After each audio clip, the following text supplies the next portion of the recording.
अरे आरक्षण पर हमला हो रहा है, आरक्षण खत्म हो रहा है, मोदी आरक्षण खत्म कर देगा, फला आदमी खत्म कर देगा। किरोड़ीलाल के तन में जब तक प्राण है तब तक आपके आरक्षण का कोई बाल बाका नहीं कर सकता। कि आरक्षण पे आंच आने वाली है, चिट्ठी जाने वाली है, तो मैं आपको भरोसा देना चाहता हूं, उस समय की मेरी सरकार को मैंने चुनौती देके कहा था कि अगर चिट्ठी भेज दी तो डॉक्टर किरोड़ीलाल मंत्री पद के ठोकर मार देगा, इस्तीफा दे देगा। कई बार लोग कहते हैं अरे आरक्षण पर हमला हो रहा है, आरक्षण खत्म हो रहा है, मोदी आरक्षण खत्म कर देगा, फला आदमी खत्म कर देगा। मैं आप सभी भाइयों को कहना चाहता हूं, यह राजनीतिक मंच नहीं है, मैं कोई पार्टी का नाम नहीं लेना चाहता, है तो सभी दलों का मंच है। मैं कहना चाहता हूं, डॉक्टर किरोड़ीलाल के तन में जब तक प्राण है तब तक आपके आरक्षण का कोई बाल बाका नहीं कर सकता।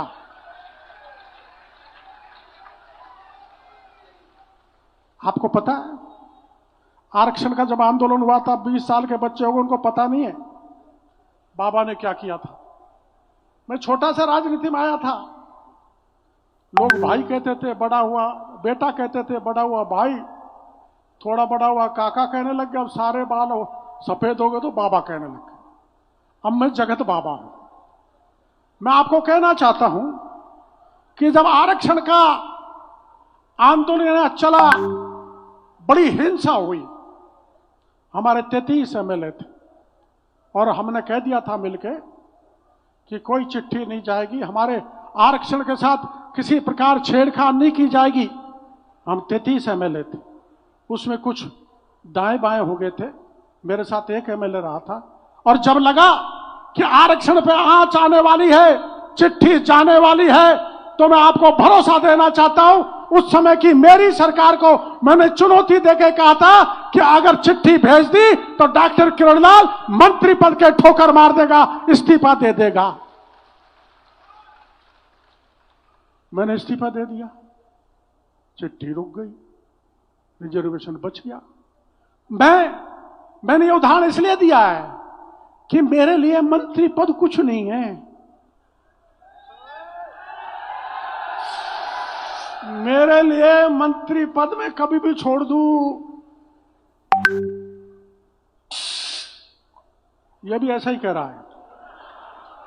मेरे लिए मंत्री पद कोई महत्व नहीं रखता है। सबसे बड़ा महत्व है मेरे लिए मेरा देश पहले है, मेरा समाज पहले है। अगर देश और समाज पे संकट आया तो मंत्री बनना बेकार है।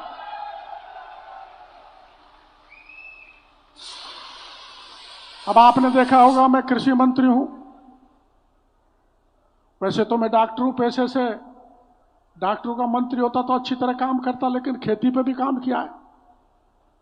नकली खाद पकड़ा है ना, नकली बीज पकड़ा है, नकली दवा पकड़ी है, पकड़ी तो मुरारी लाल जी नाराज होंगे। हमारे गोविंद डोटासरा, अशोक गहलोत पायलट कहने लग गए क्या मंत्री भी छापे मारते हैं? अरे गजब हो गया। तो क्या मंत्री एयर कंडीशन कमरों में सोने के लिए है? डॉक्टर किरोड़ीलाल के तन में जब तक प्राण है, एक एक जवान और एक एक किसान के अधिकारों की रक्षा करना डॉक्टर किरोड़ीलाल की जिम्मेदारी। कर दिया, मैंने इस्तीफा डाल दिया, मैंने छापे मार दिया।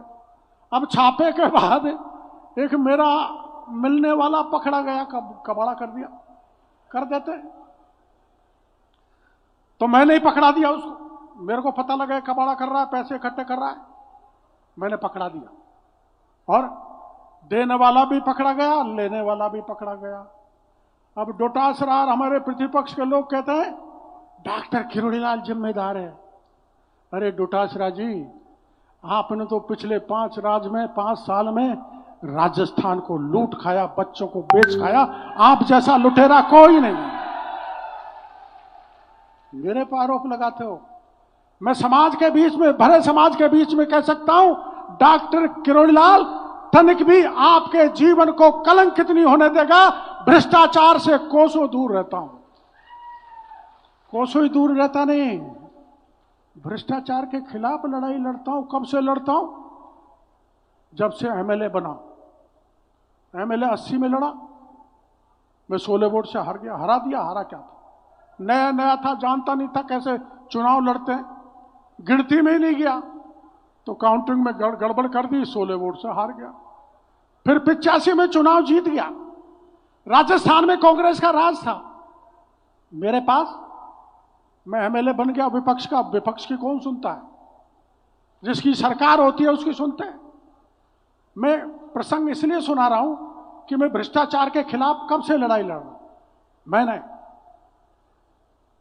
मंडा और थाने की बात है, महुआ से मैं एमएलए था, एक गरीब खिलाड़ आया और मेरे से कहने लगा, बाबा नहीं, जब तो बेटा था, डॉक्टर साहब आप एमएलए हो, चोर मेरा बकरा और बकरी को चोर करके ले गए, मैं काय से जीवन पालूंगा। गरीब था।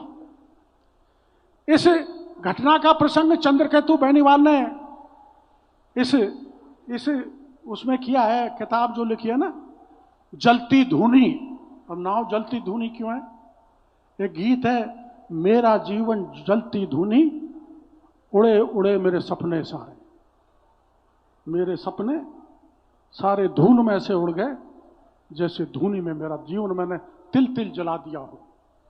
मैंने उससे कहा कि चिंता मत करे, तेरे बकरे बकरी वापस आएंगे। मैं थाने पे गया, थानेदार से कहा, गरीब के बकरे बकरी दिलाओ थानेदार जी। उनका दिला दूंगा। कब तक? कि 3 दिन में। मैं 3 दिन तुम्हारी तरफ से, 5 दिन मेरी तरफ से।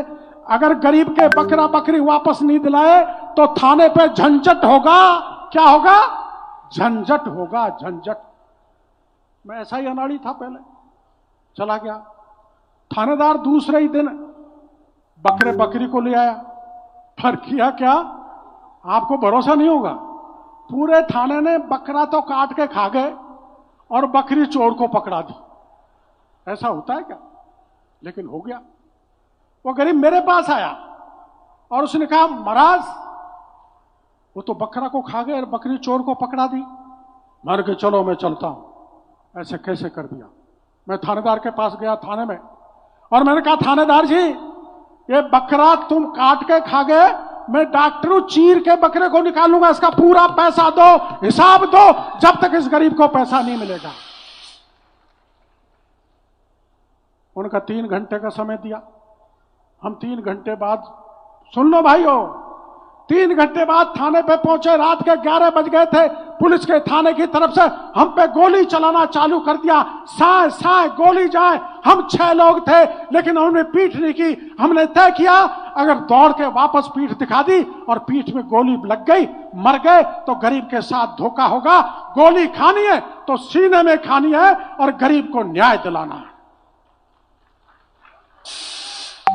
पुलिस की गोली चलती रही। डॉक्टर किरोड़ीलाल और उसके 500 साथी खड़े रहे। हम भी अंधेरे में ईंट भगाते रहे। पुलिस गोली चलाती रही। पुलिस की गोली खत्म हो गई, हमारी ईंट खत्म नहीं हुई। पुलिस थाने को छोड़ के भाग गई। गोली मेरे पे चली थी, कान की बगल में से निकली थी। 85 में ही मर जाता, लेकिन भगवान ने आशीर्वाद दिया है, गरीब दीनहीन जनता की सेवा जब तक ईश्वर ने सांस दिया तब तक करूंगा। गोली चल गई। भैरव सिंह जी को कहा, मैं तो भ्रष्टाचार के खिलाफ लड़ाई लड़ने लगा था, उल्टी मेरे पर गोली चला दी पुलिस ने। उन्होंने कहा, चिंता मत करो, मैं आता हूं। हमारे 32 एमएलए थे, 26 एमएलए बस में भर के आए। पूरे एमएलए ने थाने पर धरना दे दिया। होली का दिन था, होली भी नहीं मनाई, और जब तक उस गरीब के पैसे वापस नहीं मिल गए, थाना सस्पेंड नहीं हो गया, कलेक्टर एसपी सवाई माधोपुर के लाइन हाजिर नहीं हो गए, तब तक हमने थाने को नहीं छोड़ा। उस गरीब को न्याय दिलाकर ही हमने दम ली। इसलिए यहां जितना भी गरीब पीड़ित बैठा है, मेरा पूरा जीवन उसके लिए समर्पित है। मैं आपको कहना चाहता हूं, कभी भी आधी रात पर भी काम पड़े तो डॉक्टर किरोड़ीलाल को याद करना।